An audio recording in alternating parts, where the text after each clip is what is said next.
Oke, selamat pagi Sobat Yobi semuanya. Selamat berhari Minggu. Selamat menjalani aktivitas kalian semua. Semoga hari-hari kalian senantiasa menyenangkan. Di konten kali ini saya mau membahas beberapa saran yang sebaiknya dilakukan oleh para pemula yang akan memulai ternak lobster air tawar. Jadi hal-hal apa saja yang sebaiknya dilakukan akan saya bahas di konten ini. Yang pertama, sebagai pemula kalian carilah dan datangilah tempat orang yang sudah membudidaya, yang dekat-dekat saja, kalau bisa yang satu kota gitu. Kalian datanglah, permisi Pak atau Mas, saya ingin belajar. Jadi datanglah ke situ, terus bertanyalah, lihatlah bagaimana cara-cara ternak lobster air tawar itu, mulai pemijahan, terus perawatan bertelur, penurunan buraya, perawatan buraya itu carilah di tempat kalian yang dekat-dekat saja dulu. Kalau ada, kalau terpaksa nggak ada ya agak jauh juga nggak apa-apa. Kalau memang kalian benar-benar berminat ingin memulai ternak lobster air tawar. Terus yang kedua, cerdas dan teliti. Jadi kalian sebagai pemula itu dituntut juga untuk cerdas dan juga teliti. Dalam artian begini, cerdas dan teliti itu menganalisa peternak yang kalian datangi. Maksudnya gini, kalau dia mengaku sebagai peternak, terus kolamnya memang sudah banyak, misalkan ada 5 kolam gitu ya. Kalau dalam 5 kolam itu isinya indukan semua yang ukurannya nggak jauh beda, misalkan 4 in dan 5 in semua, itu kalau menurut saya dia bukan pembudidaya, dia itu penjual. Lobsternya entah dapat dari mana, terus ditampung di situ, dijual dalam bentuk indukan ataupun kiloan. Tapi fix dia pasti penjual kalau dari sekian banyak kolamnya yang isinya cuman yang besar-besar saja. Karena apa? Kalau pembudidaya lobster itu kalau sudah jalan 1 tahun gitu aja ya, kolamnya pasti lebih dari 5, itu pasti. Dan di kolamnya dia itu pasti banyak ukuran, mulai dari yang bertelur, terus buraya yang baru menetas, terus buraya umur 2 bulan, 4 bulan, 5 bulan, itu pasti ada. Kalau pembudidaya pasti seperti itu, ciri-cirinya seperti itu. Jadi kalau kalian datangi orang yang sudah berternak atau membudidaya, kalian analisa seperti itu. Kalau dia memang pembudidaya, pasti lobsternya berbagai macam ukuran.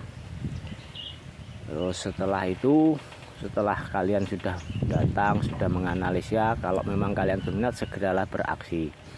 Maksudnya begini, segeralah memulai gitu loh. Dalam skala kecil atau besar, segera saja memulai. Tapi kalau saran saya, kalau memang kalian benar-benar baru mulai, kecil saja dulu, sambil meneliti bagaimana cara-caranya, sambil mempraktekkan, juga sambil mempelajari nanti pemasarannya seperti apa, pasarnya gimana gitu, sambil dipelajari.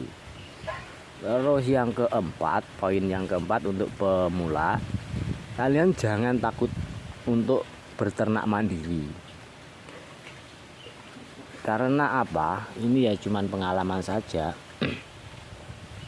Dari sekian banyak orang yang datang ke tempat saya belajar ataupun cuman sekedar tanya-tanya atau apa gitu ya, atau cuman membandingkan begini begitu kan, ada saja ya yang datang ke tempat saya. Itu ada beberapa orang itu yang ikut kemitraan. Dan dari beberapa orang itu saya belum pernah menemui yang satu orang pun yang berhasil di dalam kemitraannya gitu.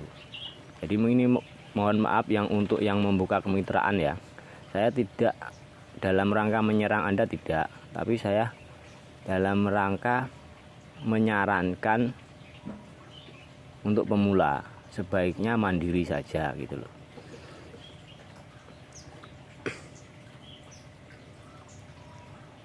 Terus kalau memang dari sekian orang yang menonton video ini ada yang ikut kemitraan terus dia berhasil, bolehlah kalian nge-share ilmunya atau nge-share tempatnya. Nanti saya akan datang ke tempat Anda, saya akan buat video tentang keberhasilan kalian mengikuti kemitraan, entah itu kemitraannya siapa. Saya akan datang, saya akan membuat video bahwasanya ini loh ada orang yang berhasil dalam ikut kemitraan.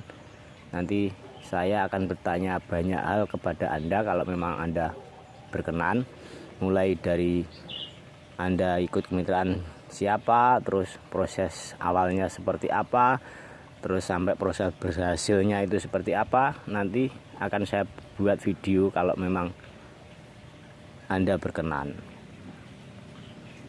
Terus yang poin yang kelima untuk pemula, kalian itu jangan terlalu tinggi ekspektasinya untuk ternak lobster air tawar ini.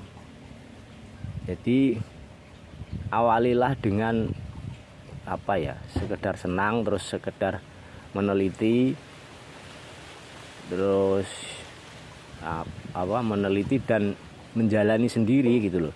Karena apa?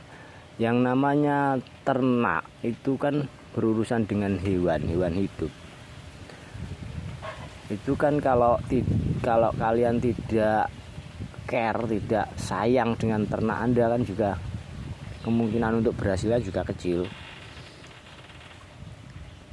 Terus kalau terlalu tinggi ekspektasi itu maksudnya kalian terlalu besar berharap gitu loh. Jangan terlalu besar berharap dari ternak lobster kalian yang sementara kalian itu masih pemula gitu loh. Belum tahu seluk-beluknya. Dalam artian perawatannya seperti apa, terus durasinya nanti seberapa lama dari menetas sampai layak untuk dikonsumsi berapa lama, kalian kan belum benar-benar tahu. Kalian kan baru dengar dari si A, si B. Ada yang mengatakan 4 bulan itu sudah mencapai sekian inci, sudah layak dikonsumsi. Itu ada yang mengatakan. Terus ada lagi yang mengatakan 8 bulan. Ada yang mengatakan 5 bulan. Ya, itu kan berbagai macam pengetahuan atau kabar dari orang lain yang kalian sendiri belum menerapkan gitu loh. Makanya saya sarankan untuk pemula jangan terlalu tinggi ekspektasi. Kalian teliti saja dulu, kalian jalani saja dulu dalam skala kecil-kecil aja dulu. Itu kalau menurut saran saya loh ya. Kalau mau diterima ya silahkan, kalau enggak ya juga saya enggak apa-apa.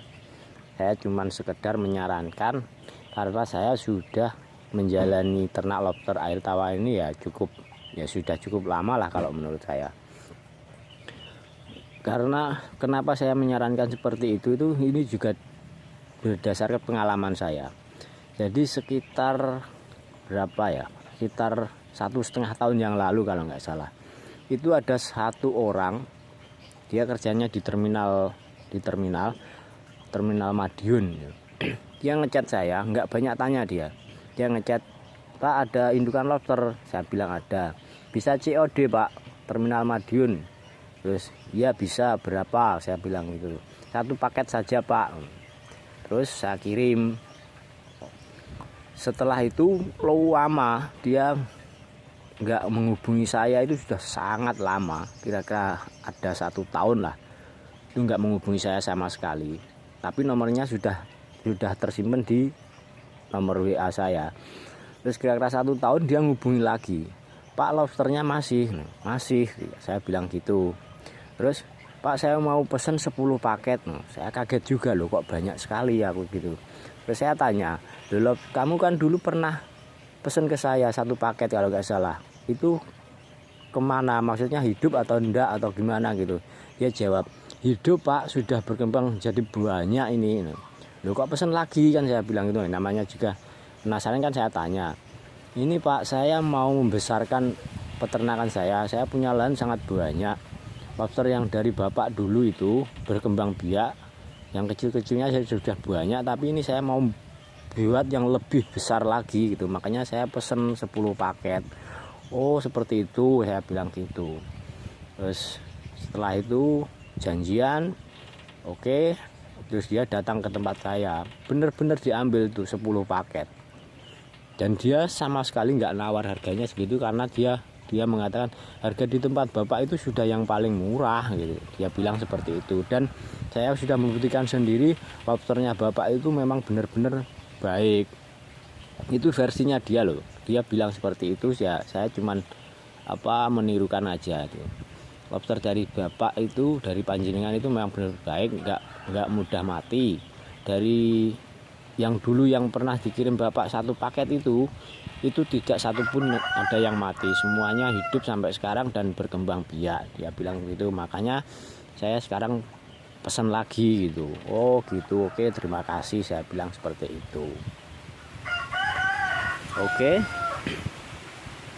di video kali ini mungkin seperti itu saja. Ini yang perlu saya ulang adalah poin-poinnya tadi, yang untuk pemula, pembudidaya akan memulai itu saya ulang lagi, tapi tidak saya bahas secara panjang lebar. Yang pertama adalah cari dan lihat peternak yang sudah berhasil di tempat kalian. Yang kedua, cerdas dan telitilah dalam mengamati bahwa dia itu pembudidaya atau penjual.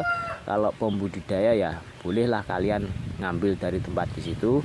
Kalau dia penjual ya hati-hati saja. Maksudnya hati-hati itu nanti perawatannya, adaptasinya, kalau memang berhasil ya alhamdulillah, tapi kalau tidak berhasil ya jangan terlalu kecewa, karena dia penjual. Kalau penjual pasti lobsternya itu random. Dalam artian random itu ada yang dari peternak, ada juga yang dari alam ya. Kalau nanti yang diambil jenengan dari tempat dia itu dari alam, ya kemungkinan untuk adaptasinya itu lumayan sulit. Yang ketiga, segeralah beraksi. Segeralah beraksi itu maksudnya memulai. Jadi percuma kalau kalian tanya sana tanya sini tapi nggak segera beraksi, ya kalian tidak akan segera menemukan ilmu ternaknya. Kalian hanya sekedar mendapat pengetahuan dari sana dan dari sini, dan pengetahuan itu hanya sekedar jadi pengetahuan saja, tidak segera menjadi ilmu. Karena ilmu itu harus kita jalani sendiri. Kalau pengetahuan bisa dari mana saja, bisa dari YouTube, dari orang, dari dari teman, bisa, itu pengetahuan. Ilmu harus kalian jalani sendiri, harus kalian temukan sendiri. Terus yang keempat tadi, yang jangan takut untuk berternak mandiri. Terus yang kelima adalah jangan terlalu tinggi berekspektasi dari peternak lobster itu. Jalani saja dulu, jangan terlalu besar ekspektasi atau jangan terlalu besar menggantungkan harapan kepada peternakan lobster air tawar. Jalani saja dulu, kalian nanti akan tahu. Kalian akan benar-benar merasakan, oh ternak lobster itu seperti ini. Oke, sementara seperti itu saja. Sekian dan terima kasih. Dan akhirnya di ujung video saya ini, izinkan saya menutup dengan kalimat, bila ada kebenaran yang tersampaikan dari isi video saya, itu murni karena campur tangan Tuhan, karena kemurahan Tuhan. Tapi bila ada kesalahan yang tersampaikan dari isi video saya, itu murni karena kebodohan saya. Dari bodohnya saya menyampaikan sesuatu yang saya amati atau yang saya analisa. Oke, sampai bertemu di video-video saya selanjutnya. Sekian dan terima kasih.